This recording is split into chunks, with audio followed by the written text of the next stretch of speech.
రాజధాని రెండో విడత భూ సమీకరణ కోసం ఇప్పటివరకు 11 గ్రామాల్లో గ్రామ సభలు నిర్వహించామన్నారు MLA Shravan Kumar.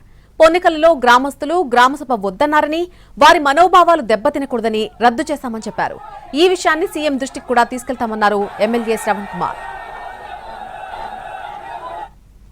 Real estate వల్ల భూమి వాల్యూ పెరిగిందని వాళ్ళు అనుకుంటున్నారు. ఈ పెరుగుదల కేవలం రాజధాని వల్ల అన్న సంగతి మర్చిపోతున్నారు.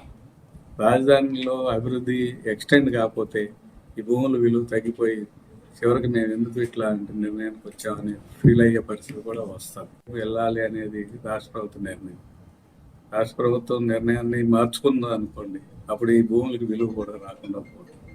కాబట్టి వాళ్ళు విఘ్నత వాళ్ళ కొద్దిగా ఆవేశంగా ఉన్నారు. కాబట్టి కొద్దిగా మేము కూడా ఆలోచించి వివరాలన్నీ తర్వాత తెలియజేసి అవసరాన్ని బట్టి మళ్ళీ నిర్ణయం తీసుకుంటాం.